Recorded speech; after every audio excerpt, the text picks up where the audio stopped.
संक्षिप्त महाभारत के आश्वमेधिक पर्व में श्री कृष्ण का युधिष्ठिर से अर्जुन का संदेश कहना, अर्जुन का हस्तिनापुर में आना तथा उलूपी और चित्रांगदा के साथ बब्रुवाहन का आगमन, अश्वमेध यज्ञ का आरंभ, युधिष्ठिर का ब्राह्मणों को दक्षिणा देना और राजाओं को भेंट देकर विदा करना।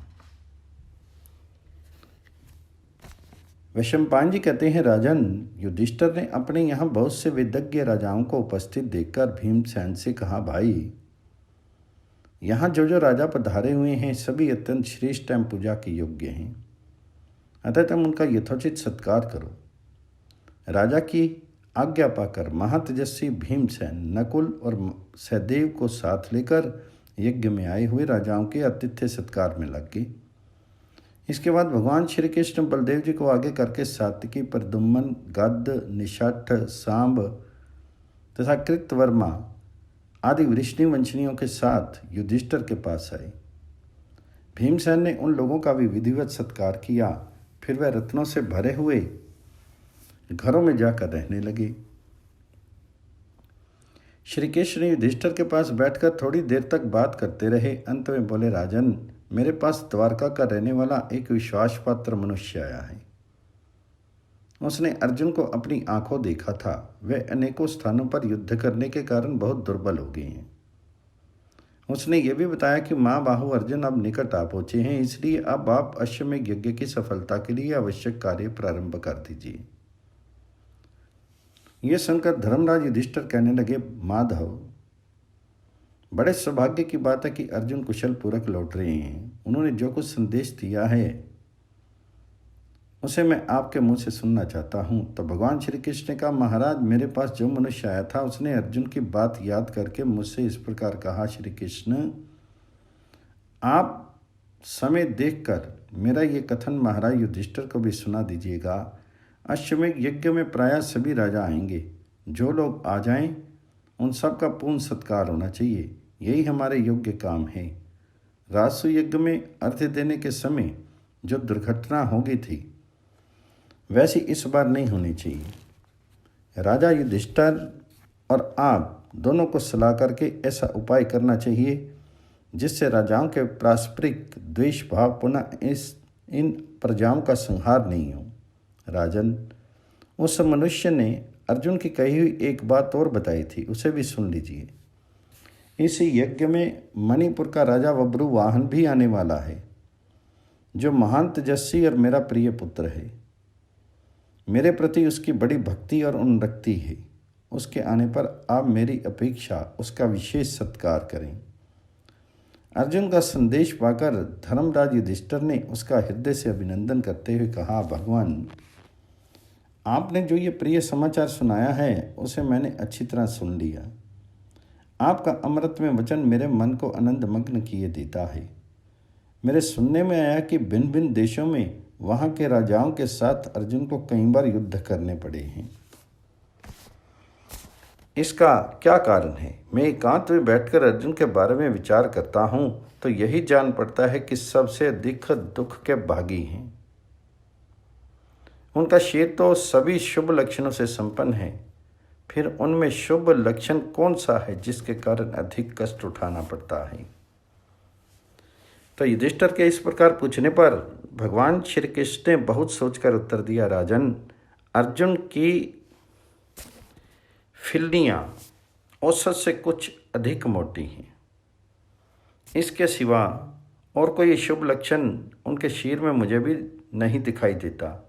फिल्लियों के मोटे होने से ही उन्हें सदा रास्ता चलना पड़ता है और कोई कारण नहीं मालूम होता जिससे उन्हें दुख भोगना पड़े।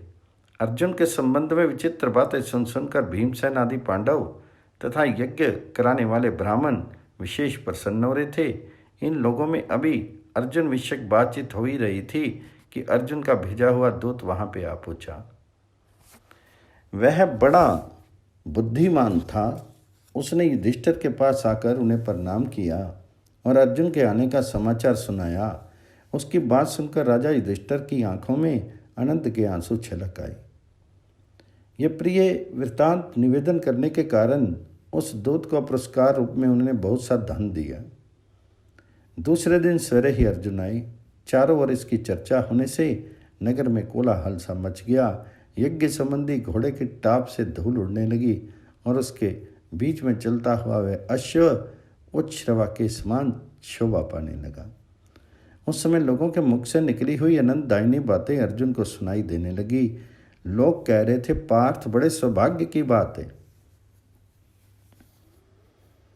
कि तुम घोड़ों सहित कुशल पूर्वक लौट आए। तुम्हें पाकर राजा युधिष्ठिर धन्य हैं। तुम्हारे सिवा दूसरा कौन है जो सारी पृथ्वी पर घोड़ों को घुमाकर भूमंडल के समस्त राजाओं पर विजय पा जाए और कुशल पूर्वक लौट आवे। अतीत युग में जो सगर आदि महात्मा राजा हो चुके हैं, उन्होंने भी कभी ऐसा पुरुषार्थ किया था, ये हमारे सुनने में नहीं आया है।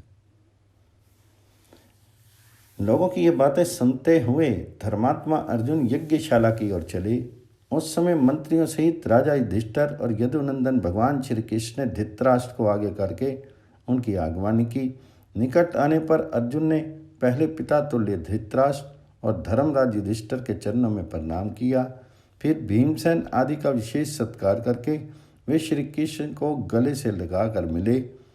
उन सब ने एकत्रित होकर अर्जुन का सत्कार किया और अर्जुन ने भी उन सब का विधिवत पूजन किया। तत्पश्चात वे विश्राम करने लगे। इसी समय अपनी दोनों माताओं के साथ राजा बभ्रुवाहन भी आ पहुंचा। मैं कुरुकुल के वृद्ध पुरुषों तथा अन्य राजाओं को विधिवत प्रणाम करके उनके द्वारा सत्कार पाकर बहुत प्रसन्न हुआ। इसके बाद अपनी दादी कुंती के सुंदर महल में चला गया। वैशंपायन जी कहते हैं, जन्मेजय, महल में प्रवेश करके बभ्रुवाहन ने मीठे वचन बोलकर अपनी दादी के चरणों में प्रणाम किया। इसके बाद देवी चित्रांगदा और अलूपी ने भी विनीत भाव से कुंती और द्रौपदी के चरण छुए। फिर सुभद्रा और कुरुकुल की अन्य स्त्रियों से भी वे यथा योग्य मिली। उस समय कुंती ने उन दोनों को नाना प्रकार के रत्न भेंट दिए। द्रौपदी, सुभद्रा तथा अन्य स्त्रियों ने भी अपनी ओर से नाना प्रकार के उपहार दिए। तत्पश्चात वे दोनों देवियां बहुमूल्य शैयाओं पर विराजमान हुईं। कुंती ने उन दोनों का बड़ा सत्कार किया। मातजसी बभ्रुवाहन भी कुंती से सत्कार पाकर महाराज धृतराष्ट्र के पास उपस्थित हुआ और विधि के अनुसार उसने उनके चरण स्पर्श किए। इसके बाद राजा युधिष्ठिर और भीमसेन आदि सभी पांडवों के पास जाकर बभ्रुवाहन ने विनयपूर्वक उनका अभिनंदन किया। उन सब लोगों ने प्रेमवश उसे छाती से लगा लिया और उसका यथोचित सत्कार किया। इस प्रकार वह प्रद्युम्न की भांति विनीत भाव से शंख चक्र गदाधारी भगवान श्री कृष्ण की सेवा में उपस्थित हुआ। श्री कृष्ण ने उसे एक बहुमूल्य रथ प्रदान किया जो सुनहरी साजों से सजाया हुआ, सबके द्वारा प्रशंसित और अत्यंत उत्तम था। उसमें दिव्य घोड़े जुते हुए थे। तत्पश्चात धर्मराज युधिष्ठिर, भीमसेन, अर्जुन, नकुल और सहदेव ने अलग अलग बभ्रुवाहन का सत्कार करके उसे बहुत सा धन दिया।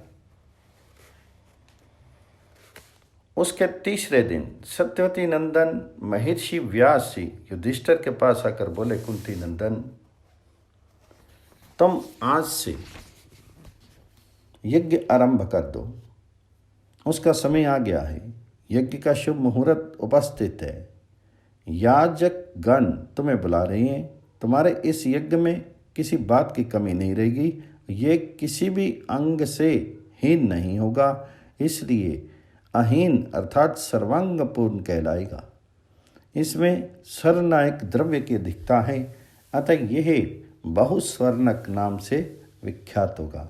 महाराज, यज्ञ के प्रधान कारण ब्राह्मण ही हैं, इसलिए तुम उन्हें तिगनी दक्षिणा देना।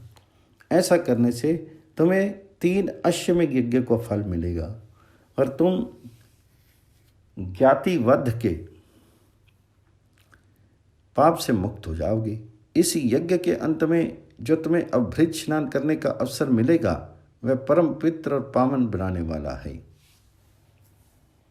महर्षि व्यास के ऐसा कहने पर धर्मात्मा राजा युधिष्ठिर ने अश्वमेध यज्ञ की सिद्धि के लिए उस दिन दीक्षा ग्रहण की और बहुत से अन्न की दक्षिणा से युक्त तथा संपूर्ण कामना और गुणों से संपन्न उस महान यज्ञ को आरंभ कर दिया। उसमें वेदों के ज्ञाता और संपूर्ण विधियों के जानने वाले याजकों ने ही सब कार्य कराए। वे सब और घूम घूम कर अच्छी प्रकार विधि का उपदेश दिया करते थे। उन्होंने यज्ञ में कहीं भी भूल नहीं की, कोई भी काम अधूरा नहीं छोड़ा। प्रत्येक कार्य को क्रम के अनुसार और उचित रीति से पूरा किया। सोमपान करने वालों में श्रेष्ठ ब्राह्मणों ने शास्त्रीय विधि के अनुसार सोमलता का रस निकालकर क्रमशः प्रातः सवन आदि कर्मों का अनुष्ठान किया। यज्ञ में आया हुआ कोई भी मनुष्य दीन, दरिद्र, भूखा अथवा दुखिया नहीं रह गया था। महाराज युधिष्ठिर की आज्ञा से महान तेजस्वी भीमसेन भोजनार्थियों को भोजन देने के काम पर सदा डटे रहते थे। यज्ञ की विधि बनाने में निपुण याजकगण प्रतिदिन शास्त्रोक्त विधि के अनुसार सब कार्य संपन्न किया करते थे। उस यज्ञ के सदस्यों में कोई भी ऐसा नहीं था जो 6 अंगों का विद्वान, ब्रह्मचर्य व्रत का पालन करने वाला, अध्यापन कार्य में कुशल तथा वाद विवाद में प्रवीण न हो। तत्पश्चात जब योग की स्थापना का समय आया तो याजकों ने यज्ञ भूमि में बैल के 6, खैर के 6, पलाश के 6, देवदारू के 2 और लसोड़े का 1, इस प्रकार 21 यूप खड़े किए। इनके सिवा धर्मराज की आज्ञा से भीमसेन ने यज्ञ की शोभा के लिए और भी बहुत से स्वर्ण में यूप खड़े कराए। यज्ञ की वेदी बनाने के लिए सोने की ईंटें तैयार कराई गई थी। उनके द्वारा जब वेदी बनकर तैयार हुई तो वह दक्ष प्रजापतियों की यज्ञ वेदी के समान शोभा पाने लगी। उस यज्ञ मंडप में अग्नि चयन के लिए 4 स्थान बने थे। उन सब की लंबाई 18-18 हाथ की थी। उनका आकार गरुड़ के समान था, जिसमें सोने के पंख लगे हुए थे। उन वेदियों पर त्रिकोण कुंड बने हुए थे। उन्हीं में अग्नि स्थापन का कार्य हुआ। किम पुरुष और किन्नरगण यज्ञशाला की शोभा बढ़ा रहे थे। उनके चारों ओर सिद्धों और ब्राह्मणों का निवास था। व्यास जी के शिष्य, जो संपूर्ण शास्त्रों के प्रणेता और यज्ञ कर्म में कुशल थे, उस यज्ञ में सदस्य थे। देव ऋषि नादर, तुम्ब्रु, विश्वावसु, चित्रसेन तथा गान विद्या में प्रवीण दूसरे गंधर्व भी वहाँ मौजूद थे। नाचने और गाने में कुशल गंधर्व लोग प्रतिदिन यज्ञ कार्य संपन्न होने के बाद अपनी कला के द्वारा ब्राह्मणों का मनोरंजन करते थे। वैशंपायन जी कहते हैं, राजन, इस प्रकार इंद्र के समान तेजस्वी राजा युधिष्ठिर का यज्ञ पूर्ण हुआ। तत्पश्चात शिष्यों सहित भगवान व्यास ने उनके अभ्युदय होने का आशीर्वाद दिया। फिर युधिष्ठिर ने ब्राह्मण को विधि पूर्वक 1000 करोड़ 1 खरब स्वर्ण मुद्राएं दक्षिणा में देकर व्यास जी को संपूर्ण पृथ्वी दान कर दी। सत्यवती नंदन व्यास ने उस दान को स्वीकार करके धर्मराज युधिष्ठिर से कहा, राजन, तुम्हारी दुही इस पृथ्वी को पुनः तुम्हारे ही अधिकार में छोड़ता हूँ। तो मुझे इसकी कीमत दे दो, क्योंकि ब्राह्मण धन के ही इच्छुक होते हैं, राज्य के नहीं। तत्पश्चात महामना युधिष्ठिर ने उन ब्राह्मणों से कहा, अश्वमेध यज्ञ में पृथ्वी की दक्षिणा देने का विधान है। अतः अर्जुन के द्वारा जीती हुई ये सारी पृथ्वी मैंने ऋतिज्ञों को दे दी। अब मैं वन में चला जाऊंगा। आप लोग चतुर्होत्र की विधि के अनुसार इसे 4 भागों में बांट लीजिए। मैं ब्राह्मण की संपत्ति नहीं लेना चाहता। मेरे भाइयों का विचार भी ऐसा ही रहता है। उनके ऐसा कहने पर भीमसेन आदि भाइयों और द्रौपदी ने एक स्वर से कहा, हाँ महाराज का कहना बिल्कुल ठीक है। इस महान त्याग की बात सुनकर सबके रोंगटे खड़े हो गए। इसी समय आकाशवाणी हुई, पांडवों, तुम धन्य हो। समस्त ब्राह्मण उनके उत्साह की प्रशंसा करने लगे। तब भगवान व्यास ने ब्राह्मणों के बीच में युधिष्ठिर की प्रशंसा करते हुए कहा, राजन, तुमने तो ये पृथ्वी मुझे दे ही दी है। अब मैं अपनी ओर से इसे वापस करता हूँ। इसके बदले में ब्राह्मणों को स्वर्ण दे दो और पृथ्वी को अपने पास ही रहने दो। इसके बाद भगवान श्री कृष्ण बोले, धर्मराज, भगवान व्यास जो आज्ञा दे रहे हैं उसी के अनुसार आपको कार्य करना चाहिए। ये सुनकर कुरुश्रेष्ठ युधिष्ठिर भाइयों सहित बहुत प्रसन्न हुए और प्रत्येक ब्राह्मण को उन्होंने 1-1 करोड़ की तिगनी दक्षिणा दी। महाराज मरुत के मार्ग का अनुसरण करने वाले राजा युधिष्ठिर ने उस समय जैसा महान त्याग किया था वैसा इस संसार में दूसरा कोई नहीं कर सकता। महर्षि व्यास ने वह स्वर्ण राशि लेकर ब्राह्मणों को दे दी और उन्होंने 4 भाग करके उसे आपस में बांट दिया। इस प्रकार पृथ्वी के मूल्य के रूप में स्वर्ण देकर राजा युधिष्ठिर अपने भाइयों सहित बहुत प्रसन्न हुए। उनके सारे पाप धुल गए, उन्होंने स्वर्ग पर अधिकार प्राप्त कर लिया। ऋतिज्ञों ने अपने को मिली हुई अत्यंत स्वर्ण की ढेरी को बड़े आनंद और उत्साह के साथ दूसरे ब्राह्मणों को बांट दिया। यज्ञशाला में भी जो कुछ स्वर्ण या सोने के आभूषण, तोरण, यूप, घड़े, बर्तन और ईंटें थी, उनको भी युधिष्ठिर की आज्ञा लेकर ब्राह्मणों ने बांट दिया। ब्राह्मणों के लेने के बाद जो धन वहां पड़ा रह गया उसे क्षत्रिय, वैश्य, शूद्र तथा म्लेच्छ जाति के लोग उठा लेंगे। धर्मराज युधिष्ठिर ने ब्राह्मणों को धन से पूर्ण तृप्त कर दिया था। वे बहुत प्रसन्न होकर अपने अपने घर गए। उस महती स्वर्ण राशि से भगवान व्यास को जो अपना भाग मिला था उसे उन्होंने बड़े आदर के साथ कुंती को भेंट कर दिया। ससुर के द्वारा स्नेहपूर्वक मिले हुए उस धन को पाकर कुंती देवी बहुत प्रसन्न हुई और उन्होंने उससे बड़े बड़े पुण्य कार्य किए। यज्ञ के अंत में अभृत स्नान करके पाप रहित हुए राजा युधिष्ठिर अपने भाइयों के साथ इस प्रकार शोभा पाने लगे जैसे देवताओं के साथ इंद्र शोभित होते हैं। तदनंतर पांडवों ने यज्ञ में आए हुए राजाओं को भी तरह तरह के रत्न, हाथी, घोड़े, आभूषण, स्त्रियां, वस्त्र और स्वर्ण भेंट किए। फिर राजा बभ्रुवाहन को पास बुलाया और उसे बहुत सा धन देकर विदा किया। इसके बाद अपनी बहन दुश्शला की प्रसन्नता के लिए उन्होंने उसके पोते को सिंधु देश के राज्य पर अभिषिक्त किया। इस प्रकार कुरुराज युधिष्ठिर ने सब राजाओं को अच्छी तरह धन दिया और उनका विशेष सत्कार करके विदा कर दिया। इसके बाद उन्होंने भगवान श्री कृष्ण, महाबली बलराम तथा प्रद्युम्न आदि हजारों वृष्णि वीरों की विधिवत पूजा करके उन्हें द्वारका जाने के लिए स्वीकृति दी। धर्मराज युधिष्ठिर का ये यज्ञ इस प्रकार पूर्ण हुआ। उसमें अन्न, धन और रत्नों की ढेरी लगी हुई थी। कई ऐसे तालाब बने थे जिसमें घी की ही कीचड़ जमी हुई थी। अन्न के तो पहाड़ ही खड़े थे और रसों की नदियां बहती थी। जिनकी जैसी इच्छा हो उसको वही वस्तु दी जाए और सबको इच्छा अनुसार भोजन कराया जाए, ये घोषणा दिन रात जारी रहती थी। धर्मराज ने उस यज्ञ में धन को पानी के समान बहाया। सब प्रकार की कामनाओं, रत्नों और रसों की वर्षा की तथा इस प्रकार पाप रहित दैम के तार्थ होकर उन्होंने अपने नगर में प्रवेश किया। महाभारत के अश्वमेधिक पर्व में युधिष्ठिर के यज्ञ में एक नेवले का उच्चवृत्तिधारी ब्राह्मण के शेर भर सत्तू दान की महिमा बतलाना। जन्मेजय ने पूछा, ब्राह्मण, मेरे परपिता में धर्मराज युधिष्ठिर के यज्ञ में यदि कोई आश्चर्यजनक घटना हुई हो तो आप उसे बताने की कृपा करें। तो वैशंपायन जी ने कहा, राजन, युधिष्ठिर का वह महान अश्वमेध यज्ञ जब पूरा हुआ उसी समय एक बड़ी उत्तम किंतु महान आश्चर्य में डालने वाली घटना घटित हुई। उसे बतलाता हूँ, सुनो। उस यज्ञ में श्रेष्ठ ब्राह्मणों, जाति वालों, संबंधियों, बंधु बांधवों, अंधों तथा दीन दरिद्रों के तृप्त हो जाने पर युधिष्ठिर के महान दान का चारों ओर शोर हो गया।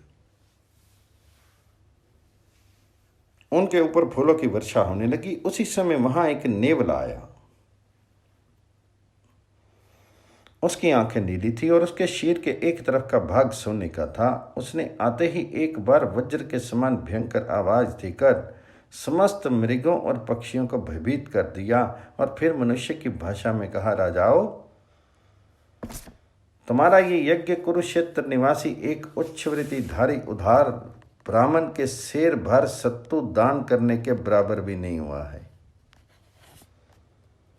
नेवरे की बात सुनकर समस्त ब्राह्मणों को बड़ा आश्चर्य हुआ और वे उसे चारों ओर से घेर कर पूछने लगे, नकुल, इस यज्ञ में तो साधु पुरुषों का ही समागम हुआ है,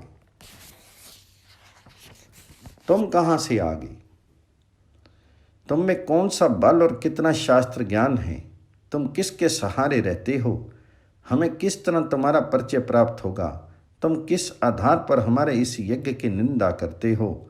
हमने नाना प्रकार के यज्ञ सामग्री एकत्रित करके शास्त्रीय विधि की अवहेलना न करते हुए इस यज्ञ को पूर्ण किया है।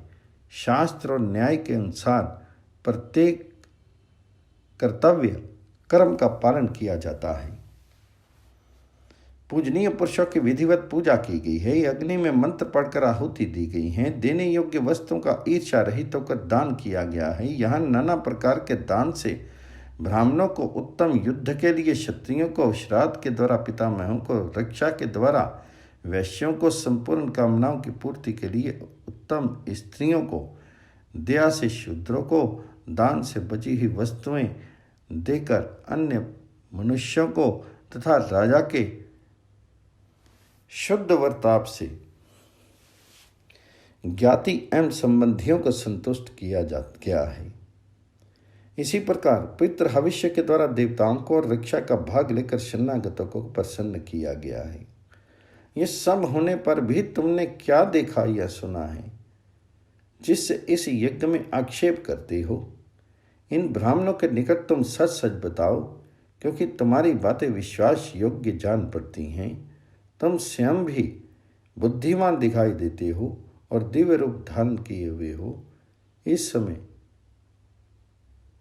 तुम्हारा ब्राह्मणों के साथ समागम हुआ है, इसलिए तुम्हें हमारे प्रश्न का उत्तर अवश्य देना चाहिए। ब्राह्मणों के इस प्रकार पूछने पर नेवले ने हंसकर कहा, विप्रवन, मैंने आप लोगों से मिथ्या अथवा घमंड में आकर कोई बात नहीं कही है। मैंने जो कहा है, आप लोगों को ये यज्ञ उच्च वृत्ति वाले ब्राह्मण के द्वारा किए हुए शेर भर सत्तू दान के बराबर भी नहीं है। इसका कारण अवश्य आप लोगों को बताने योग्य है। अब मैं जो कुछ कहता हूँ उसे आप लोग शांतचित्त होकर सुने। कुरुक्षेत्र निवासी उच्च वृत्तिधारी दानी ब्राह्मण के संबंध में मैंने जो कुछ देखा और अनुभव किया है वह बड़ा ही उत्तम एवं अद्भुत है। उस ब्राह्मण के द्वारा न्यायता प्राप्त हुए थोड़े से अन्न का दान भी अत्यंत उत्तम फल का साधक बना। यही प्रसंग आप लोगों को बता रहा हूं। कुछ दिनों पहले की बात है। धर्म क्षेत्र कुरुक्षेत्र में, जहां बहुत से धर्मज्ञ महात्मा रहा करते थे, कोई ब्राह्मण रहते थे। वे उच्च वृत्ति से ही अपना जीवन निर्वाह करते थे। कबूतर के समान अन्न का दाना चुन कर लाते और उन्हीं से कुटुंब का पालन करते थे। वे अपनी स्त्री, पुत्र, पुत्रवधू के साथ रहकर तपस्या में संलग्न थे। ब्राह्मण देवता शुद्ध आचार विचार से रहने वाले धर्मात्मा और जितेंद्रिय थे। वे प्रतिदिन दिन के छठे भाग में स्त्री, पुत्र आदि के साथ भोजन किया करते थे। यदि किसी दिन उसमें भोजन ना मिला तो दूसरे दिन फिर उसी वेला में अन्न ग्रहण करते थे। एक बार वहां बड़ा भयंकर काल पड़ा। उस समय ब्राह्मण के पास अन्न का संग्रह तो था नहीं और खेतों का अन्न भी सूख गया था, अतः उसके पास द्रव्य का बिल्कुल अभाव हो गया। प्रतिदिन दिन का छठा भाग आकर बीत जाता, किंतु उन्हें समय पर भोजन नहीं मिलता था। बेचारे सब के सब भूखे ही रह जाते थे। एक दिन ज्येष्ठ के शुक्ल पक्ष में दोपहरी के समय वे तपस्वी ब्राह्मण भूख और गर्मी का कष्ट सहते हुए अन्न की खोज में निकले। घूमते घूमते भूख और परिश्रम से व्याकुल हो उठे, तो भी उन्हें अन्न का एक दाना भी नसीब नहीं हुआ। और दिनों की भांति उस दिन भी उन्होंने अपने कुटुंब के साथ उपवास करके ही दिन काटा। धीरे धीरे उनकी प्राण शक्ति क्षीण होने लगी। इसी बीच में एक दिन दिन के छठे भाग में उन्हें शेर भर जो सत्तू मिल गया। उस ब्राह्मण परिवार के सब लोग तपस्वी थे। उन्होंने जौ का सत्तू तैयार कर लिया और नैतिक नियम एवं जप का अनुष्ठान करके अग्नि में विधि पूर्वक आहुति देने के पश्चात वे थोड़ा थोड़ा सत्तू बांटकर भोजन के लिए बैठे। इतने ही में कोई अतिथि ब्राह्मण वहां पर आ पहुंचा। अतिथि का दर्शन करके उन सब का हृदय हर्ष से खिल उठा। उसे प्रणाम करके उनने कुशल समाचार पूछा। ब्राह्मण परिवार के साथ सब लोग विशुद्ध चित्त, जितेंद्रिय, श्रद्धालु, दोष दृष्टि से रहित, क्रोध को जीतने वाले, सज्जन, ईर्ष्या भाव से रहित और धर्मज्ञ थे। उन्होंने अभिमान, मद और क्रोध को सर्वथा त्याग दिया। क्षुधा से कष्ट पाते हुए अतिथि ब्राह्मण को अपने ब्रह्मचर्य और गोत्र का परिचय देकर वे कुटी में ले आए। वहां उच्च वृत्ति वाले ब्राह्मण ने कहा, भगवान, आपके लिए ये अर्घ्य, पाद्य और आसन मौजूद है तथा न्यायपूर्वक उपार्जित किए हुए ये परम पवित्र सत्तू आपकी सेवा में उपस्थित है। मैंने प्रसन्नतापूर्वक इन्हें आपको अर्पण किया है, आप इसे स्वीकार कीजिए। उनके इस प्रकार कहने पर अतिथि ने एक भाग सत्तू लेकर खाया, किंतु उतने से उसकी भूख शांत नहीं हुई। ब्राह्मण ने देखा कि अतिथि देवता अब भी भूखे ही रह गए हैं, तो वे ये सोचते हुए कि इनको किसी प्रकार संतुष्ट किया जा सकता है, उनके लिए आहार की चिंता करने लगे। तब ब्राह्मण की पत्नी ने कहा, नाथ, आप अतिथि को मेरा भाग दे दीजिए। उसे खाकर पूर्ण तृप्त होने के बाद इनकी जहाँ इच्छा होगी चले जाएंगे। अपनी पतिव्रता पत्नी की ये बात सुनकर ब्राह्मण ने उनकी अवस्था पर विचार किया। वह स्वयं जो भूख का कष्ट उठा रहे थे, उनके द्वारा ये अनुमान करते देर नहीं लगी कि ये बेचारी तो खुद ही क्षुधा से दुख पा रही है। इसके सिवा वह तपस्विनी बूढ़ी, थकी हुई और अत्यंत दुर्बल भी थी। उसके शरीर में चमड़े से ढकी हुई हड्डियों का ढांचा मात्र रह गया था और वह सदा कांपती रहती थी। अतः उसे अधिक क्षुधा आतुर जानकर ब्राह्मण को उसके हिस्से का सत्तू लेना उचित नहीं जान पड़ा। इसलिए उसने अपनी भार्या से कहा, कल्याणी, अपनी स्त्री की रक्षा और पालन पोषण करना कीट पतंग और पशुओं का भी कर्तव्य है। पुरुष होकर भी जो स्त्री के द्वारा अपना पालन पोषण और संरक्षण करता है, वह मनुष्य दया का पात्र है। वह उज्जवल कीर्ति से भ्रष्ट हो जाता है और उसे उत्तम लोकों की प्राप्ति नहीं होती। धर्म, काम और अर्थ संबंधी कार्य, सेवा शुरुआ, वंश परंपरा की रक्षा, पितृकार्य और सद्धर्म का अनुष्ठान, ये सब स्त्री के ही अधीन है। जो पुरुष स्त्री की रक्षा करने में असमर्थ है, वह संसार में महान अपयश का भागी होता है और परलोक में जाने पर उसे नरक में गिरना पड़ता है। पति के ऐसा कहने पर ब्राह्मणी बोली, प्राणनाथ, हम दोनों के धर्म और अर्थ एक ही हैं, अतः आप मुझ पर प्रसन्न हों और मेरे हिस्से का ये पाव भर सत्तू लेकर अतिथि को दे दें। स्त्रियों का सत्य, धर्म, रति, अपने गुणों से मिला हुआ स्वर्ग तथा उसकी सारी अभिलाषा पति के ही अधीन है। माता का रज और पिता का तेज, इन दोनों के मिलने से ही वंश परंपरा चलती है। स्त्री के लिए पति ही सबसे बड़ा देवता है। स्त्री को जो रति और पुत्र रूप फल की प्राप्ति होती है, वह पति का ही प्रसाद है। आप पालन करने के लिए मेरे पति, भरण पोषण करने से भरता और पुत्र प्रदान करने के कारण वरदाता है। इसलिए मेरे हिस्से का सत्तू अतिथि देवता को अर्पण कीजिए। आप भी तो जरा जीर्ण, वृद्ध, क्षुधा आतुर, अत्यंत दुर्बल, उपवास से थके हुए और क्षीणकाय हो रही हैं। फिर आप जिस तरह भूख का क्लेश सहन करते हैं, उसी प्रकार मैं भी सह लूंगी। पत्नी के ऐसा कहने पर ब्राह्मण ने सत्तू लेकर अतिथि से कहा, तिजवार, ये सत्तू भी ग्रहण कीजिए। अतिथि वह सत्तू भी लेकर खा गया, किंतु उसे संतोष नहीं हुआ। ये देखकर उच्च वृत्ति वाले ब्राह्मण को बड़ी चिंता हुई। तब उनके पुत्र ने कहा, पिताजी, मेरा सत्तू लेकर आप ब्राह्मण को दे दीजिए। मैं इसी में पुण्य समझता हूँ, इसलिए ऐसा कर रहा हूँ। मुझे सदा यत्न पूर्वक आपका पालन करना चाहिए, क्योंकि साधु पुरुष बूढ़े पिता के पालन पोषण की सदा ही अभिलाषा किया करते हैं। पुत्र होने का यही फल है कि वे वृद्धावस्था में पिता की रक्षा करें। श्रुति की ये सनातन आज्ञा तीनों लोकों में प्रसिद्ध है। अतः आप ये सत्तू देने में कुछ भी अन्यथा विचार नहीं करें।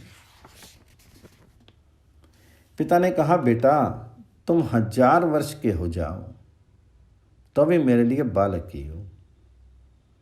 पिता पुत्र को जन्म देकर ही उससे अपने को कृतज्ञ समझता है। मैं जानता हूँ बच्चों की भूख प्रबल होती है। मैं तो बूढ़ा हूँ, भूखे रहकर भी प्राण धारण कर सकता हूँ। जीर्ण अवस्था हो जाने के कारण मुझे भूख से अधिक कष्ट नहीं होता। इसके सिवा मैं दीर्घ काल तक तपस्या कर चुका हूँ, अतः अब मुझे मरने का भय नहीं। तुम अभी बालक हो, इसलिए बेटा तुम ही ये सत्तू खाकर अपने प्राणों की रक्षा करो। पुत्र बोला, पिताजी मैं आपका पुत्र हूँ। पुरुष का प्राण और त्राण करने के कारण ही संतान को पुत्र कहा गया है।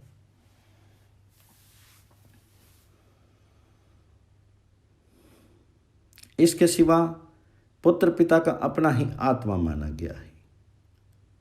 अतः आप अपने आत्मभूत पुत्र के द्वारा अपनी रक्षा कीजिए। तो पिता ने कहा, बेटा तुम रूप, सदाचार और इंद्रिय संयम में मेरे ही समान हो। तुम्हारे इन गुणों की मैंने अनेकों बार परीक्षा कर ली है। अब मैं तुम्हारा सत्तू लेकर अतिथि को देता हूँ। ये कहकर ब्राह्मण ने प्रसन्नतापूर्वक वह सत्तू ले लिया और हंसते हंसते अतिथि को परोस दिया। उसे खा लेने पर भी अतिथि देवता का पेट नहीं भरा। ये देखकर उच्च वृत्तिधारी धर्मात्मा ब्राह्मण बड़े संकोच में पड़ गए। उनकी पुत्र वधू भी बड़ी सुशीला थी। वे अपने ससुर की स्थिति को समझ गई और उनका प्रिय करने के लिए सत्तू लेकर उनके पास जा खड़ी। प्रसन्नता के साथ बोली, पिताजी आप मेरे हिस्से का ये सत्तू लेकर अतिथि देवता को दे दीजिए। ससुर ने कहा, बेटी तुम पतिव्रता हो और सदा ऐसे ही शीत सुखार रहा है। तुम्हारी कांति फीकी पड़ गई है। उत्तम व्रत और आचार का पालन करते करते तुम अत्यंत दुर्बल होगी हो। भूख के कष्ट से तुम्हारा चित्त व्याकुल है। तुम्हें ऐसी अवस्था में देखकर भी तुम्हारे हिस्से का सत्तू कैसे ले लूं? ऐसा करने से मेरे धर्म में बाधा आएगी। तुम प्रतिदिन शोच, सदाचार और तपस्या में संलग्न रहकर दिन के छठे भाग में आहार करती हो। आज अन्न न मिलने के कारण तुम्हें उपवास करती कैसे देख सकूंगा? तुम भूख से व्याकुल हुई बालिका और अबला हो। उपवास के कारण बहुत थक गई हो और सेवा शुरुआ के कारण बंधु बांधवों को सुख पहुंचाती हो। इसलिए तुम्हारी तो मुझे सदा ही रक्षा करनी चाहिए। पुत्र वधू बोली, भगवान आप मेरे गुरु के भी गुरु और देवता के भी देवता हैं, अतः मेरा दिया हुआ सत्तू अवश्य स्वीकार कीजिए। मेरा ये शरीर, प्राण और धर्म सब कुछ बड़ों की सेवा के लिए ही है। आपकी प्रसन्नता से ही मुझे उत्तम लोकों की प्राप्ति हो सकती है। अतः आप मुझे अपने दृढ़ भक्त, रक्षणीय तथा कृपा पात्र समझकर अतिथि को देने के लिए मेरा ये सत्तू स्वीकार कीजिए। ससुर ने कहा, बेटी तुम पतिव्रता हो और सदा ऐसे ही उत्तम शील एवं सदाचार का पालन करने में तुम्हारी शोभा है। तुम धर्म तथा व्रत के आचरण में संलग्न होकर हमेशा गुरुजनों की सेवा पर दृष्टि रखती हो। इसलिए तुम्हें पुण्य से वंचित नहीं होने दूंगा और श्रेष्ठ धर्मात्माओं में तुम्हारी गिनती करके तुम्हारा दिया हुआ सत्तू अवश्य स्वीकार करूंगा। ये कहकर ब्राह्मण ने उनके हिस्से का भी सत्तू लेकर अतिथि को दे दिया। उच्च वृत्तिधारी महात्मा ब्राह्मण का ये अद्भुत त्याग देखकर अतिथि बहुत प्रसन्न हुआ। वास्तव में पुरुष शरीर धारण करके साक्षात धर्म ही अतिथि के रूप में उपस्थित हुए थे। उन्होंने ब्राह्मण से कहा, विप्रवर, तुमने अपनी शक्ति के अनुसार धर्म पर दृष्टि रखते हुए न्याय उपार्जित तन का शुद्ध हृदय से दान किया है। इससे मैं तुम्हारे ऊपर बहुत प्रसन्न हूँ। आहो, स्वर्ग में रहने वाले देवता भी तुम्हारे दान की घोषणा किया करते हैं और करते रहेंगे। ये देखो, आकाश से फूलों की वर्षा हो रही है। देवता, ऋषि, गंधर्व और देवदूत भी तुम्हारे दान से विस्मित होकर आकाश में खड़े खड़े तुम्हारी स्तुति करते हैं।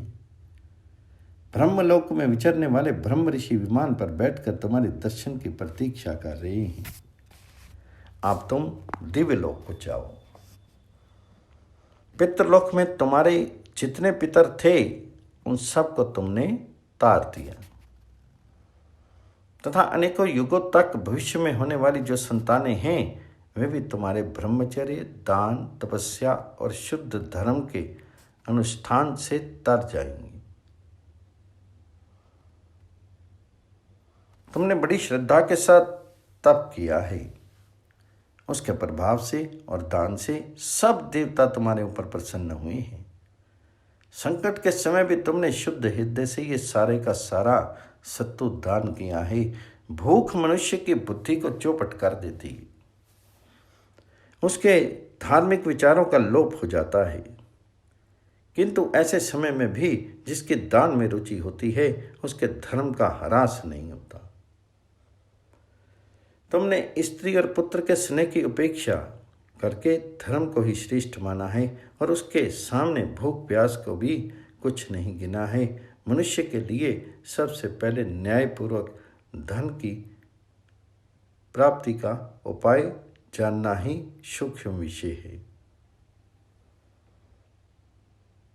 उस धन को सत्पात्र की सेवा में अर्पण करना उससे भी श्रेष्ठ है। साधारण समय में दान देने की अपेक्षा उत्तम समय पर दान देना और भी अच्छा है, किंतु श्रद्धा का महत्व काल से भी बढ़ के है। श्रद्धा पूर्वक दान कर देने वाले मनुष्यों में यदि 1000 देने की शक्ति हो तो वह 100 का दान करे। 100 देने की शक्ति वाला दान का 10 का दान करे। और जिसके पास कुछ नहीं हो वह यदि अपनी शक्ति के अनुसार थोड़ा सा जल भी दान कर दे तो इस सब का फल बराबर ही माना गया है। कहते हैं राजा रंती देव के पास जब कुछ नहीं रह गया था तो उन्होंने शुद्ध हृदय से केवल जल का दान किया था। अन्यायपूर्वक प्राप्त हुए द्रव्य के द्वारा महान फल देने वाले बड़े बड़े दान करने से धर्म को प्रसन्नता नहीं होती। धर्म देवता तो ये न्याय उपार्जित थोड़े से अन्न का भी श्रद्धापूर्वक दान करने से ही संतुष्ट होते हैं। राजा निरिग ने ब्राह्मणों को 1000 गौएं दान की थी, किंतु एक ही गौ उन्होंने दूसरे को दान कर दी, जिससे अन्यायता प्राप्त द्रव्य का दान करने के कारण उन्हें नरक में जाना पड़ा। उशीनिर के पुत्र राजा शिवी श्रद्धापूर्वक अपने शीर का मांस देकर भी पुण्य आत्माओं के लोक में आनंद भोगते हैं। न्यायपूर्वक एकत्रित किए हुए धन का दान करने से जो लाभ होता है वे बहुत सी दक्षिणा वाले अनेकों राजसु यज्ञों का अनुष्ठान करने से भी नहीं होता। तुमने शेर भर सत्तू का दान करके अक्षय ब्रह्मलोक पर विजय पाई। बहुत से अश्वमेध यज्ञ भी तुम्हारे इस दान के फल की समानता नहीं कर सकते। अतः द्विजश्रेष्ठ, तुम रजोगुण से रहित ब्रह्म धाम को सुखपूर्वक पधारो। तुम सब लोगों के लिए दिव्य विमान उपस्थित हैं, इस पर सवार हो जाओ, मेरी ओर दृष्टि डालो, मैं साक्षात धर्म हूं। तुमने अपने शीर का उद्धार कर दिया। संसार में तुम्हारा यश सदा ही कायम रहेगा। नेवले ने कहा, धर्म के ऐसा कहने पर वे ब्राह्मण देवता अपनी स्त्री, पुत्र और पुत्रवधू के साथ विमान में बैठकर ब्रह्मलोक को चलेगी। उनके जाने के बाद मैं अपने बिल में से बाहर निकला और जहां अतिथियों ने भोजन किया था उस स्थान पर लौटने लगा। उस समय सत्तू की गंध सूंघने, वहां गिरे हुए जल की कीच से संपर्क होने, दिव्य पुष्पों को रौंदने और उन महात्मा ब्राह्मण के दान करते समय गिरे हुए अन्न के कणों से मुंह लगाने से तथा ब्राह्मण की तपस्या के प्रभाव से मेरा मस्तक और आधा शरीर सोने का हो गया। उनके तप का ये महान प्रभाव आप लोग अपनी आंखों देख लीजिए। ब्राह्मणों, जब मेरा आधा शरीर सोने का हो गया तो मैं इस फिक्र में पड़ा कि बाकी शरीर भी किस उपाय से ऐसा ही हो सकता है। इसी उद्देश्य से मैं बारंबार अनेकों तपोवनों और यज्ञ स्थानों में प्रसन्नतापूर्वक भ्रमण करता रहता हूँ। महाराज युधिष्ठिर के इस यज्ञ का भारी शोर सुनकर मैं बड़ी आशा लगाए यहाँ आया था, किंतु मेरा शरीर सोने का नहीं हो सका। इसी से मैंने हंसकर कहा था कि ये यज्ञ ब्राह्मण के दिए हुए शेर भर सत्तू के बराबर भी नहीं है, क्योंकि उस समय शेर भर सत्तू में गिरे हुए कुछ कणों के प्रभाव से मेरा आधा शरीर सोने का हो गया। परंतु ये महान यज्ञ भी मुझे वैसा नहीं बना सका, अतः उसके साथ इसकी कोई तुलना नहीं। तो वैशंपायन जी कहते हैं, जन्मेजय, ब्राह्मणों से ये कहकर नेवला वहां से गायब हो गया और ब्राह्मण भी अपने अपने घर चले गए। ये सारा प्रसंग मैंने तुम्हें सुना दिया। उस महान अश्वमेध यज्ञ में यही एक आश्चर्य की घटना हुई थी। उस यज्ञ के विषय में ऐसी घटना सुनकर तुम्हें किसी प्रकार विस्मय नहीं करना चाहिए। हजारों ऋषि यज्ञ न करके केवल तपस्या के ही बल से दिव्य लोक को प्राप्त हो चुके हैं। किसी भी प्राणी से द्रोह नहीं करना, संतोष, शील, सरलता, तप, इंद्रिय संयम, सत्य और दान, इनमें से एक एक गुण बड़े बड़े यज्ञों की समानता करने वाला है। संक्षिप्त महाभारत के आश्वमेधिक पर्व में महर्षि अगस्त्य के यज्ञ की कथा। जन्मेजय ने पूछा, ब्राह्मण, उच्चवृत्ति धारण करने वाले ब्राह्मण को न्यायता प्राप्त हुआ सत्तू का दान करने से जिस महान फल की प्राप्ति हुई उसका आपने वर्णन किया। निसंदेह ये बात ठीक है, परंतु हर एक यज्ञ में इस उत्तम निश्चय को किस प्रकार काम में लाया जा सकता है, क्योंकि न्यायता प्राप्त धन तो बहुत थोड़ा होता है, उससे बड़े बड़े यज्ञ का अनुष्ठान कैसे हो सकता है। तो वैशंपायन जी ने कहा, राजन, अधिक धन का संग्रह किए बिना ही महान यज्ञ का अनुष्ठान हो सकता है। इस विषय में पहले अगस्त मुनि के महान यज्ञ में जो घटना घटित हुई थी उस प्राचीन इतिहास का उदाहरण दिया जाता है। संपूर्ण प्राणियों के हित में संलग्न रहने वाले महान तेजस्वी महर्षि अगस्त ने एक समय 12 वर्षों के में समाप्त होने वाले यज्ञ की दीक्षा ली थी। उन महात्मा के यज्ञ से अग्नि के समान तेजस्वी होता थे, जिनमें फल मूल का आहार करने वाले अश्मकुट, मरीचिप, परिपृष्टिक, वेघसिक और प्रसंख्यान आदि अनेकों प्रकार के यति एवं भिक्षु थे। वे सभी प्रत्यक्ष धर्म का पालन करने वाले, क्रोध को जीतने वाले, जितेंद्रिय, मनोनिग्रह परायण, हिंसा और दम से दूर और सदा शुद्ध आचार में स्थित रहने वाले थे। ऐसे ऐसे महर्षि उस यज्ञ में उपस्थित हुए थे। उनके सिवा और भी बहुत से ऋषि मुनियों ने उस महान यज्ञ का अनुष्ठान पूरा किया था। महर्षि अगस्त जब इस प्रकार यज्ञ कर रहे थे, उस समय इंद्र ने संसार में पानी बरसाना बंद कर दिया। तब यज्ञ कर्म के बीच बीच में मुनि लोग अगस्त जी के संबंध में परस्पर इस प्रकार चर्चा करने लगे, ब्राह्मणों, ये अगस्त जी यज्ञ कर्म में प्रवृत्त होकर प्रतिदिन द्वेष शून्य हृदय से अन्न दान करते हैं, इधर बादल पानी नहीं बरसते। ऐसी दिशा में अन्न की उपज कैसे होगी? यह महान यज्ञ 12 वर्षों तक चलता रहेगा और उतने समय तक इंद्र वर्षा नहीं करेंगे। इस बात पर भली भांति विचार करके आप लोग इन तपस्वी महात्मा के ऊपर अनुग्रह करें। ऋषियों की बात सुनकर महाप्रतापी अगस्त मुनि ने सिर झुकाकर उन्हें प्रणाम करते हुए कहा, यदि इंद्र 12 वर्ष तक वर्षा नहीं करेंगे तो मैं चिंता यज्ञ करूंगा, अर्थात संकल्प मात्र से ही मेरे यज्ञ का अनुष्ठान चालू रहेगा, अथवा स्पर्श यज्ञ करूंगा, अर्थात संचित द्रव्य का व्यय किए बिना ही उसके स्पर्श मात्र से देवताओं को तृप्त करूंगा। यह भी यज्ञ की एक सनातन विधि है।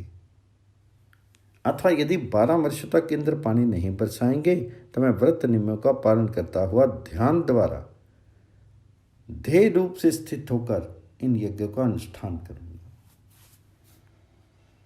यह बीज यज्ञ मेरे द्वारा बहुत वर्षों तक चालू रह सकता है।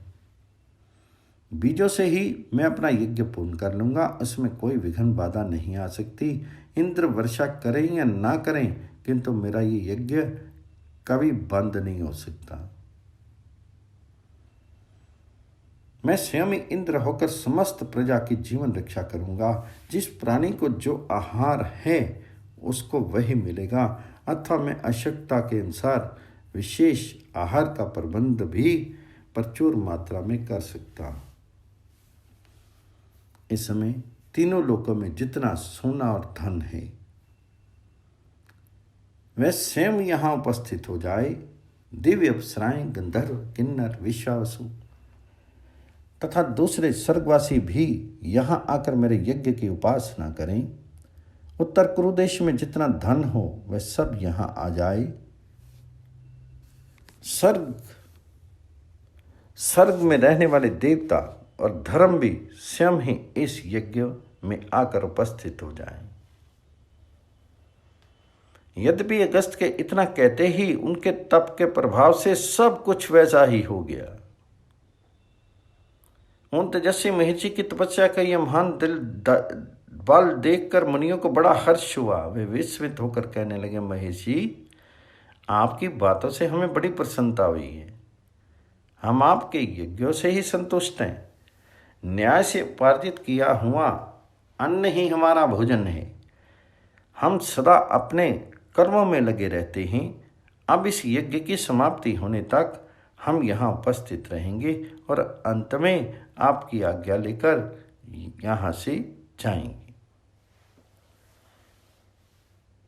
वे इस प्रकार बात कर रहे थे, इतने ही में महर्षि का तपोबल देखकर देवराज इंद्र ने पानी बरसाना आरंभ कर दिया। जब तक उनका यज्ञ समाप्त नहीं हुआ तब तक वहां इच्छानुसार वृष्टि होती रही। देवराज ने बृहस्पति जी को आगे करके स्वयं ही मुनि के पास उपस्थित होकर उन्हें प्रसन्न किया। तदंतर यज्ञ पूर्ण होने पर अगस्त जी बड़े प्रसन्न हुए और वहां आए हुए महर्षियों की विधिवत पूजा करके उन्होंने सबको विदा कर दिया। संक्षिप्त महाभारत के आश्रमेधिक पर्व में युधिष्ठिर का वैष्णव धर्म विषयक प्रश्न और भगवान श्री कृष्ण के द्वारा धर्म तथा अपनी महिमा का वर्णन। जन्मेजय ने पूछा, ब्राह्मण, पूर्व काल में जब मेरे पर पिता में महाराज युधिष्ठिर का अश्वमेध यज्ञ पूर्ण हो गया तो उन्होंने धर्म के विषय में संदेह होने पर भगवान श्री कृष्ण से कौन सा प्रश्न किया? वैशंपायन जी ने कहा, राजन, अश्वमेध यज्ञ के बाद जब धर्मराज युधिष्ठिर ने अभृत स्नान कर लिया तब भगवान श्री कृष्ण को प्रणाम करके इस प्रकार पूछना आरंभ किया, भगवान, वैष्णव धर्मों के अनुष्ठान से किस फल की प्राप्ति होती है?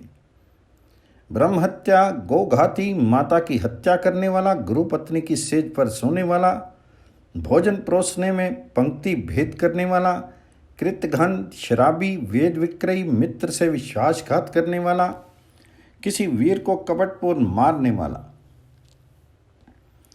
गर्भ हत्यारा, तप और दान का फल बेचने वाला, अपने शीर का विक्रय करने वाला, मूर्ख, पाप कर्म से जीविका चलाने वाला, पापी, शठ, कपटी, दंभी, दूसरों पर दोष आरोपण करने वाला, पारा आदि रसों को मारने वाला, ब्राह्मण का वध करने वाला, शूद्र की सेवा में रहने वाला, चोर और प्रोहती करने वाला ब्राह्मण, दूसरों की धरोहर हड़पने वाला, स्त्री की हत्या करने वाला, पर स्त्री लंपट तथा और भी जितने पापी हैं, वे सब जिन धर्मों का श्रवण करके अपने पापों से छुटकारा पा जाते हैं, उनका वर्णन कीजिए। भक्तवत्सल, मैं सच्चे भक्ति भाव से आपके चरणों की शरण में आया हूँ। यदि आप मुझे अपना प्रेमी या भक्त समझते हैं और यदि मैं आपके अनुग्रह का अधिकारी हूँ, तो मुझसे वैष्णव धर्मों का वर्णन कीजिए।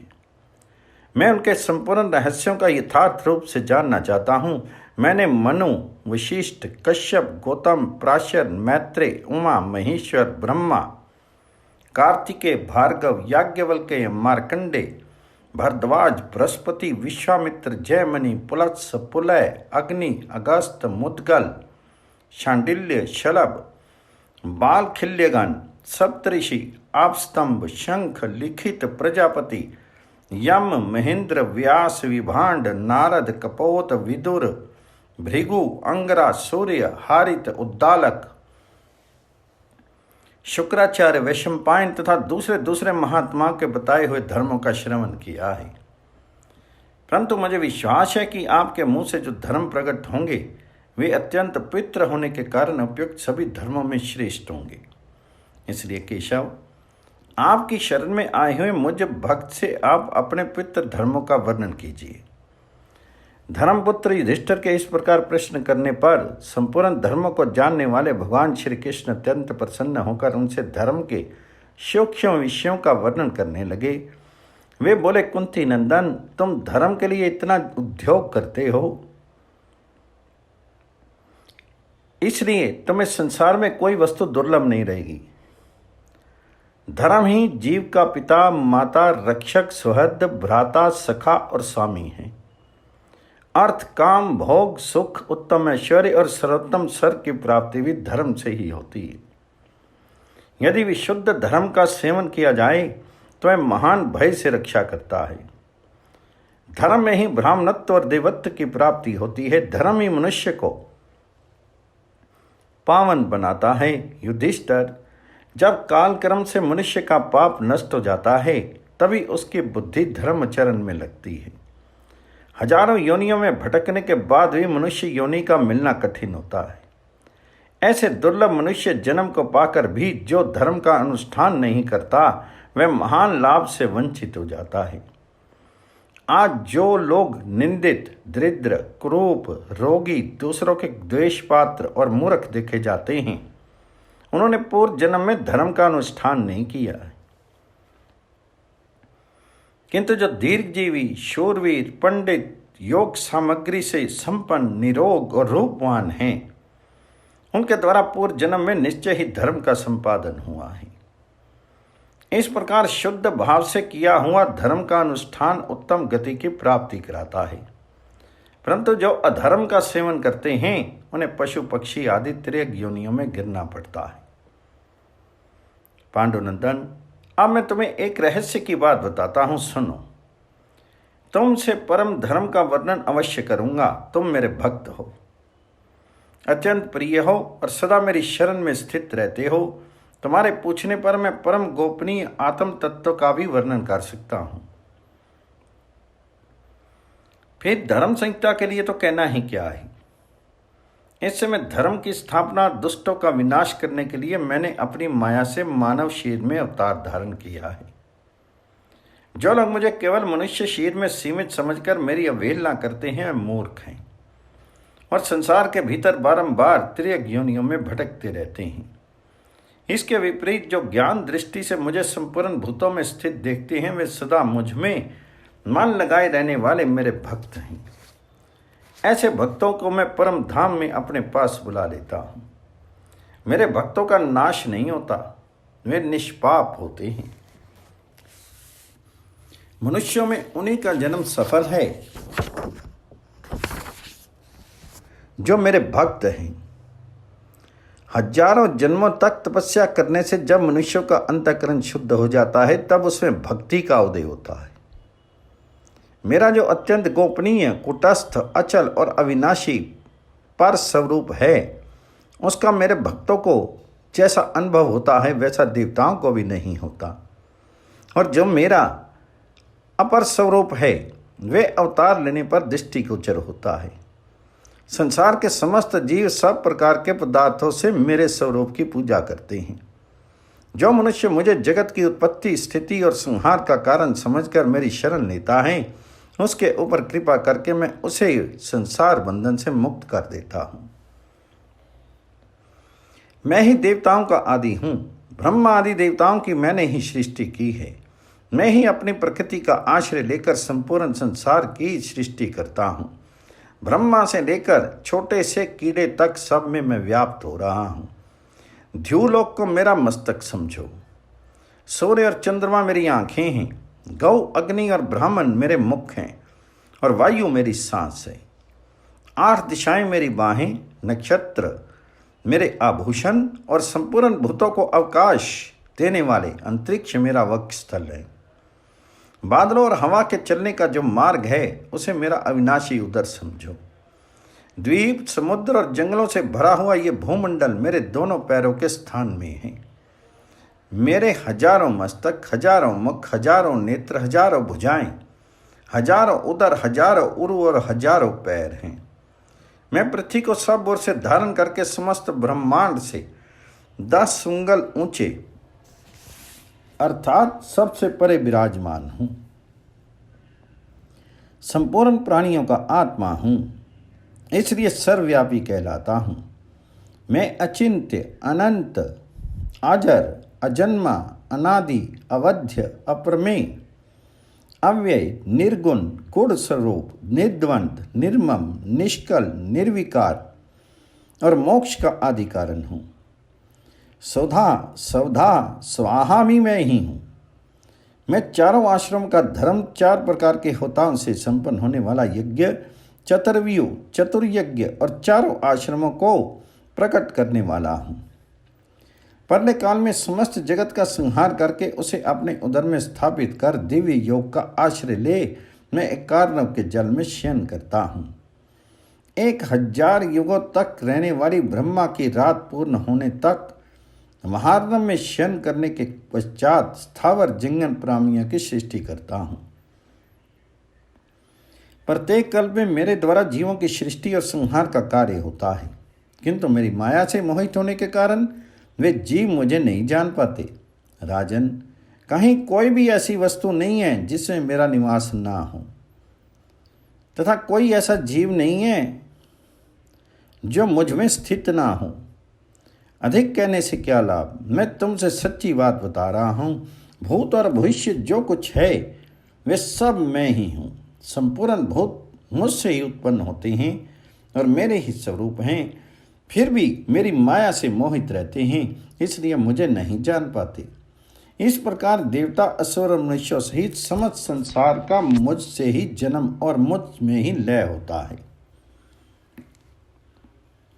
वैशंपायन जी कहते हैं, जन्मेजय, इस प्रकार भगवान श्री कृष्ण ने संपूर्ण जगत को अपने से उत्पन्न बतलाकर धर्मनंदन युधिष्ठिर से पुत्र धर्मों का इस प्रकार वर्णन आरंभ किया। पांडुनंदन, जो मनुष्य पितृ और एकाग्रचित होकर तपस्या में संलग्न होकर स्वर्ग, यश और आयु प्रदान करने वाले जानने योग्य धर्म का श्रवण करता है, उस श्रद्धालु पुरुष के विशेषता मेरे भक्त के पूर्व संचित जितने पाप होते हैं वे सब तत्काल नष्ट हो जाते हैं। श्री कृष्ण का ये परम पित्र सत्य वचन सुनकर मन ही मन प्रसन्न होकर धर्म के अद्भुत रहस्य का चिंतन करते हुए संपूर्ण देव ऋषि, ब्रह्म ऋषि, गंधर्व, अप्सराएं, भूत, यक्ष, ग्रह, गुहक, सर्प, महात्मा, बालखिल्य, तत्वदर्शी, योगी तथा भगवत भक्त पुरुष उत्तम वैष्णव धर्म का उपदेश सुनने तथा भगवान जी की बात हृदय में धारण करने के लिए अत्यंत उत्कंठित होकर वहां आए। आने के बाद उन सब ने मस्तक झुकाकर भगवान जी को प्रणाम किया। भगवान जी की दिव्य दृष्टि पड़ने से वे सब निष्पाप हो गए। उन्हें उपस्थित देखकर महाप्रतापी धर्मपुत्र युधिष्ठिर ने भगवान जी को प्रणाम करके इस प्रकार प्रश्न किया, जगदीश्वर, ब्राह्मण, क्षत्रिय, वैश्य, रुद्र की पृथक पृथक कैसे गति होती है? इन सब के कर्मों के फल का वर्णन कीजिए। तब भगवान जी ने कहा, धर्मराज, ब्राह्मण आदि वर्णों के क्रम से धर्म का वर्णन सुनो। जो ब्राह्मण शिखा और यज्ञोपवीत धारण करते, संध्या उपासना करते, पूर्णाहुति देते, विधिवत अग्निहोत्र करते, बलि, वैश्य, देव और अतिथियों का पूजन करते, नित्य सदाई में लगे रहते तथा जप यज्ञ का अनुष्ठान किया करते हैं, जो सायंकाल और प्रातःकाल होम करने के बाद ही अन्न ग्रहण करते हैं, शूद्र का अन्न नहीं खाते, दंभ और मिथ्या भाषण से दूर रहते हैं, अपनी ही स्त्री से प्रेम रखते तथा पंच यज्ञ और अग्निहोत्र करते रहते हैं, वे ब्राह्मण पाप रहित होकर ब्रह्मलोक को प्राप्त होते हैं। क्षत्रियों में जो राज्य सिंहासन पर आसीन होने के बाद अपने धर्म का पालन और प्रजा की भली भांति रक्षा करता है, लगान के रूप में प्रजा की आमदनी का छठा भाग लेकर सदा उतने ही सी संतोष करता है, यज्ञ और दान करता रहता है, धैर्य रखता है, अपनी स्त्री से संतुष्ट रहता है, शास्त्र के अनुसार चलता, तत्व को जानता और प्रजा की भलाई के कार्य में संलग्न रहता है तथा ब्राह्मणों की इच्छा पूर्ण करता, पोष्य वर्ग के पालन में तत्पर रहता, प्रतिज्ञा को सत्य करके दिखाता, सदा पवित्र रहता तथा लोभ और दंभ को त्याग देता है, उसे भी देवताओं द्वारा सेवित उत्तम गति की प्राप्ति होती है। जो वैश्य कृषि और गोपालन में लगा रहता है, धर्म का अनुसंधान किया करता है, दान, धर्म और ब्राह्मणों की सेवा में संलग्न रहता है तथा सत्य, प्रतिज्ञ, नित्य पवित्र, लोभ और दंभ से रहित, सरल, अपनी ही स्त्री से प्रेम रखने वाला और हिंसा द्रोह से दूर रहने वाला है, जो कभी भी वैश्य धर्म का त्याग नहीं करता और देवता तथा ब्राह्मणों की पूजा में लगा रहता है, वे अप्सराओं से सम्मानित होकर स्वर्गलोक में गमन करता है। शूद्रों में से जो सदा तीनों वर्णों की सेवा करता और विशेषतः ब्राह्मणों की सेवा में दास की भांति खड़ा रहता है, जो बिना मांगे ही दान देता, सत्य और शौच का पालन करता, गुरु और देवताओं की पूजा में प्रेम रखता, पारिस्थितिक के संसर्ग से दूर रहता, दूसरों को कष्ट नहीं पहुंचाकर अपने कुटुंब का पालन पोषण करता और सब जीवों को अभयदान कर देता है, उसको भी स्वर्ग की प्राप्ति होती है। इस प्रकार धर्म से बढ़कर दूसरा कोई साधन नहीं है। वही निष्काम भाव से आचरण करने पर संसार बंधन से मुक्ति दिलाता है। धर्म से बढ़कर पाप नाश का और कोई उपाय नहीं है। इसलिए इस दुर्लभ मनुष्य जीवन को पाकर सदा धर्म का पालन करते रहना चाहिए। धर्म अनुरागी पुरुषों के लिए संसार में कोई वस्तु दुर्लभ नहीं है।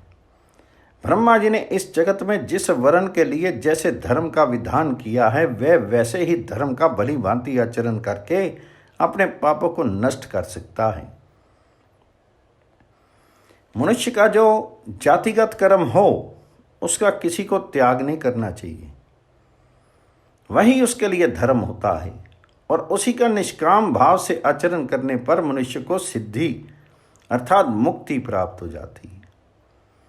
अपना धर्म गुण रहित होने पर भी पाप को नष्ट करता है। इसी प्रकार यदि मनुष्य के पाप की वृद्धि होती है तो वह उसके धर्म को क्षीण कर डालता है। युधिष्ठिर ने कहा, भगवान, शुभ और अशुभ की वृद्धि और ह्रास किस प्रकार होते हैं, इसे सुनने की मेरी बड़ी उत्कंठा है। तब भगवान जी ने कहा, तुमने जो कुछ पूछा है उसे सुनो। पाप को दूसरों से कहने और उसके पश्चाताप करने से प्रायः उसका नाश हो जाता है। इसी प्रकार धर्म भी अपने मुंह से दूसरों पर प्रकट करने पर नष्ट हो जाता है। छिपाने पर ये दोनों ही बढ़ते हैं। इसलिए समझदार मनुष्य को चाहिए कि श्रद्धा उद्योग करके अपने पाप को प्रकट कर दे, उसे छिपाने की कोशिश मत करे। पाप का कीर्तन करके उसके नाश का कारण होता है। इसलिए हमेशा पाप को प्रकट करना और धर्म को गुप्त रखना चाहिए।